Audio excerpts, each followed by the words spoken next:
Բարև ձեզ ժողովուրդ ջան, ես մի բան եմ, մի անգամ ասել եմ եւս մեկ անգամ ուզում եմ ասել։ 2005 թվականին ես պահ եղավ գտնվում էի Ղրղստանի մայրաքաղաք Բիշկեկում։ Ոնց որ մենք ունենք Սասունցի Դավիթ էպոսը մեր կայարանը, իրենք էլ ունեն Մանաս էպոսը իրենց աերոպորտը, օդանավակայանը։ Այսինքն այնպես ստացվեց, որ այդ նույն օրը Ղրղստանում հեղափոխություն էր։ Իբր այսպես կոչված Թալանչի բռնապետ Ասկար Ակաևին, այո, ում որդին ահավոր կենթանի էր, ղրղզները պատմում էին, Նազարբաևի փեսան էր, ոնց որ թե, ունեին իրենք ղրղզները ճարել էին, գտել էին իրենց Նիկոլին, Կուրմանբեկ Բակիև։ Ժողովուրդ դուք իմ մամաներն եք, դուք իմ պապաներն եք, եղբայրներն ու քույրերն եք, հորքուրներն ու մորքուրներն եք, ոբշեմ, ժողովուրդը հավատաց այս խուժանին, ես անդադ հետևում էի, ինձ հետաքրքիր էր, թե հեղափոխությունից հետո ժողովուրդը ոնց է իրան պահամ։ Ու Ակաևը փախավ, իր որդին փախավ ու եկավ Բակիև, Կուրմանբեկ Բակիևին բերին նշանակեցին, պարզվում է սրանք էլ 6 եղբայր էին, որին դրեց նախարար, որին նշանակեց նախագահ Կուրմանբեկ Բակիևը, որին նշանակեց մարդպետ, քաղաքապետ, թե չգիտեմ ինչ, բարձր պաշտոնների ու ղրղզներին ամեն օր մեղր։ Այն մարդ այդ ազգը հասկացավ, որ մեղր ասելով իրենց բերանը չի քաղցրանում, Եվս 2 տարի մի կերպ համբերեցին, նորից ոտքի կանգնան, առաջնորդ ընտրեցին մի կնոջ, ղրղզ կնոջ,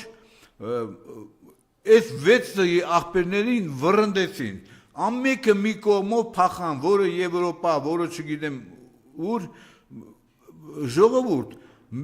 սրանք ոնց որ թե 4 տարի տևեց, հələ նայեք ինտերնետով, ես զարմանում եմ, 7 տարի, $20,000 ինքնաթիռի տոմս առնող մարդը, որ 20,000 դրամ չի ունեցե, այդ ում հաշվինա թռե, ում հաշվինա գնաց է Ամերիկա հետեգ է, ընդեղ էլ չգիտեմ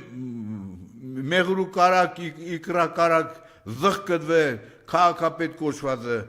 ում հաշվին, մեր բոլորի հաշվին, Ալեն Սիմոնյան գումար բազը, կազինոներից տուն չի եկե, այդ ոնց եղավ, որ բանը ախրանայով, չգիտեմ, քանի թանկանոց մեքենաներով, քրեական գործ կա վրեն հարուցված, եղբոր կնոջ եւ այլն։ Ես պիտի խոսեմ եւս մի կեղտոտ երևույթից, որը որ մեր ազգի ուղեղի մեջ սրսկեցին հեղափոխությունը անկախացումից հետո։ Եթե հիշում եք, չնայած էդի ոնց կարելի է մոռանալ, 88 թվականի դեկտեմբերի 7-ին երկրաշարժ եղավ։ Առաջի օգնությունը ֆինանսական, շինարարական, դեղորյակներով, գումարայինով, սնունդով եկավ Ռուսաստանից ԽՍՀՄ-ից։ Ասեմ ավելին, մինչև Հայաստանի երկրաշարժը, Սպիտակի եւ Գյումրու երկրաշարժ եղավ նաեւ Տաշկենտում 70-ականներին էր ոնց որ, նույն ԽՍՀՄ, այնպես գեղեցիկ վերանորոգեց, կարգավորեց Տաշկենտը, որը էլ ասելու չի։ Չգիտես ինչու, որոշ եզեր, Հայադավ իբր գիտնական կոչեցյաներ, հորինեցին իբր, այդ էլ քցին Պուտինի վրա, Պուտինն է հորին է, ռուսներն են հորին է, տարբեր տեղեր երկրաշարժեր եղել է։ Այսքան առաջի տեղն է, որ իբր Սարքովի երկրաշարժեր եւ այդ երկրաշարժի ժամանակ, եթե հիշում եք, դուք ըստ երևույթի թուրք, ադրբեջանցի չեք ճանաչել,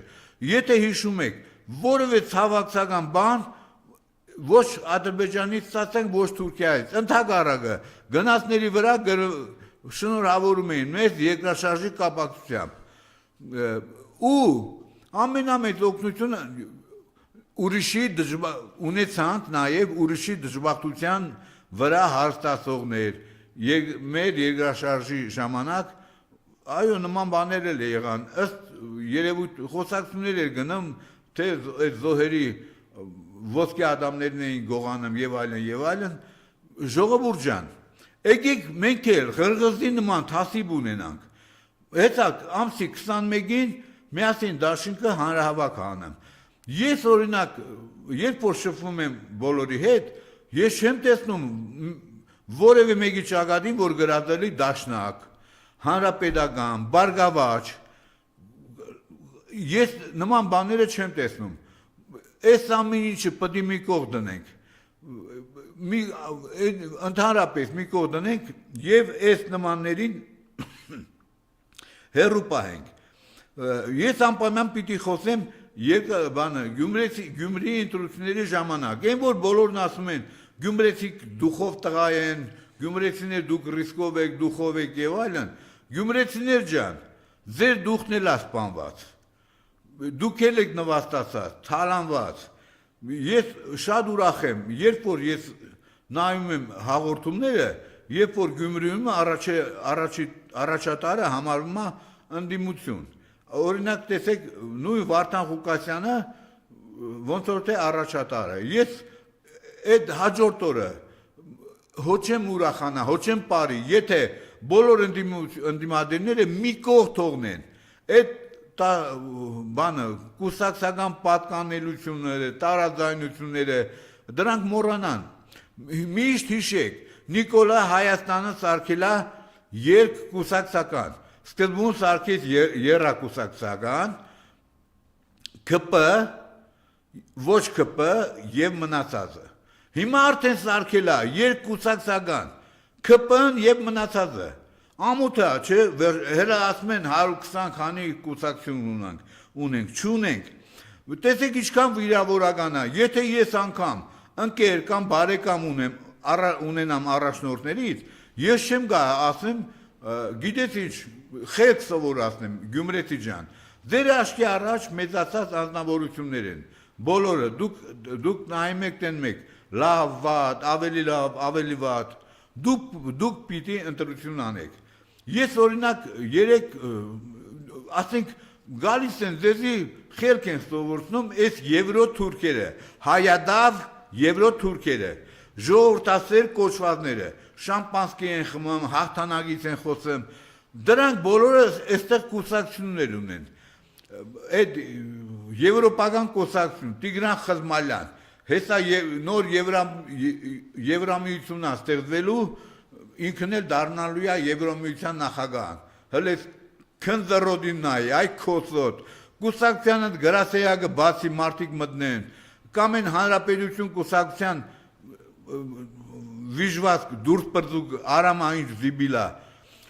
բոլորի կուսակցության ես եմ բանի տեղը չգիտեմ Արման Բաբաջանյան մամային դադի տվողը նեգելա ձեզի խելք է սովորեցնում ազգը հայ ազգը փաստորեն երաբլուրում նույն արամ կոչվածն ասավ դուք 5000 դրամանոց մարդիկ եք այո դրանից ավել էլ ոչ քֆուր տար ուրեմն հայ ազգը 5000 դրամանոց է երբ որ ընտրությունները սկսվեցին փլուզումից հետո խնդրում էին աղբորդման սրան զայնտուր նրան զայտուր հաջորդ ընտրության ժամանակ արկղը դրած իրենք արդեն նախորոք գրել էին քանի հատ իրանց պետքա թկած ունենալով ժողովրդի ձայնի վրա հիմա էլ եկել են այս նմանները Գյումրեցիքին խելք են սովորում ոնց որ ամենամեծ ամենածանր քֆուրը ձեզ տան ձեզ ցավը տանեմ չեմ էլ զարմանում քանի որ 40-50 միլիոն դոլար արդեն տվել են այդ Նիկոլի այցը Արարատ երբ որ գնացել էր մի քանի տասնյակ միլիոն դոլար արդեն տված լինելով այդ լեռնամետալուրգիային 420 աշխատատեղ կա որի 400-ը հնդիկներ են իմ երկրի վրա 400 հնդիկ որոնց մի մասը մուսուլման է դրանց քշել էին տարել են երասխավան քաբաբ ուտելու որ Նիկոլը հետները չշփվեր Նիկոլը հնդկերեն որտեղից իմանա հազիվ անգլերեն է խոսում մեկ էլ ռուսերեն ուրեմն դուք տեսեք Գյումրեցիք Ես համամիտ եմ Վարդան Ղուկասյանի հետ։ Եթե այդ 40 մի քանի տասնյակ միլիոն դոլար ներդնի Գյումրիում, թե վարդնաբերության ոլորտը, կոշիկը, շորեղենը մի 15-20 հազար հայ կաշխատի, էդի դնեն 400 հնդիկի համար, բայց ձեր դուրը գալիս է ու եկել են ձեզի այս եվրոտականքները խորհուրդ են տալի, խելք են սովորում, հանեք դրանց, հանեք դեղից, կներեք։